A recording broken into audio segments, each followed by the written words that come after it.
Hello, hello, hello, hello বন্ধুরা, তোমাদের সঙ্গে আজকে একটা নতুন মিনি ভ্লগ নিয়ে চলে এসেছি। তো আমরা ঘরে কিভাবে চিকেন রান্না করি সেটাই নিয়ে চলে এসেছি। শীতকালে উনুনে রান্না করতে খুবই ভালো লাগে, তাই না?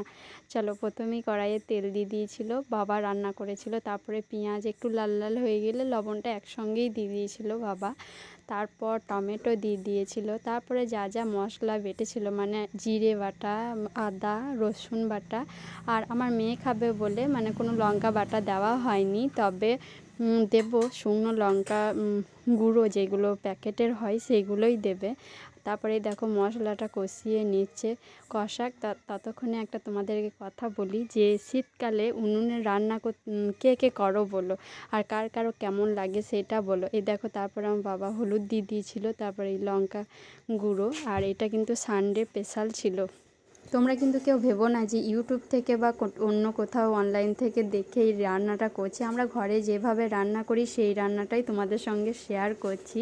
তো তোমরা কে কীভাবে চিকেন রান্না করো সেটা বলো। আর রান্নাটা করছে কিন্তু আমার বাবা, মানে রবিবারে সেদিন বাবা কাজে যায়নি, সেই জন্য বাবাই রান্না করছে। আর বাড়িতে বাবা থাকলে বাবাই রান্না করে। তারপর দেখছো মশলার উপরে জল একটু দিয়ে দিয়েছিল, কারণ মশলাটা লেগে যাচ্ছিল। তারপরে এই যে চিকেনগুলো ধুয়ে কড়াইয়ে দিয়ে দিল। তারপরে এটা কষে নেবে, তারপরে নেবে বলছি কারণ বাবা করছে তো সেই জন্য। আর তারপরে এই যে আলুগুলো ভাজা ছিল আগে থেকেই, সেইটাও মাংসতে দিয়ে দিচ্ছে, দিয়ে নেড়ে নেবে। তারপরে একটা জিনিস এখানে অ্যাড হয়েছিল, সেইটা হচ্ছে গরম মশলা বেটে দিয়েছিল। তো একদম সিম্পলভাবে আমরা বাড়িতে যেমনভাবে রান্না করি সেটাই শেয়ার করছি। তো তোমরা কিভাবে চিকেন রান্না করো অবশ্যই কমেন্ট বক্সে কমেন্ট করে জানাবে অবশ্যই। আর তারপরে এই দেখো চিকেনগুলো মানে কষে নিচ্ছে, কষে নেওয়ার পর এই ধনেপাতা ছিল, ধনেপাতাটা দিয়ে দিয়েছে। তারপর ভালো করে নেড়ে জল দিয়ে দেবে। তারপরে আবার আসছি, যখন জল দেবে তখন তোমাদের সঙ্গে দেখেছি। আর কালারটা কেমন হয়েছে কেউ কিন্তু লোভ দেবে না, ঠিক আছে? আর যার যার খেতে ইচ্ছা আমাদের বাড়িতে চলে আসবে, সেদিন এনে রান্না করে খাইয়ে দেবো, কিন্তু কেউ কিন্তু এখানে লোভ দেবে না, ওকে?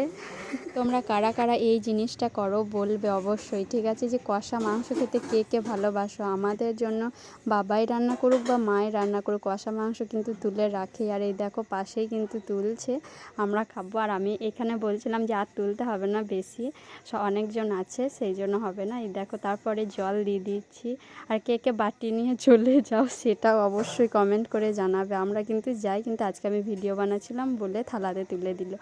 তো জলটা দেওয়া হয়ে গেছে। এই দেখো ঝোলের কালারটা কেমন হয়েছে, আর শেষ এইটা কেমন লাগলো অবশ্যই কমেন্ট করে জানাবে।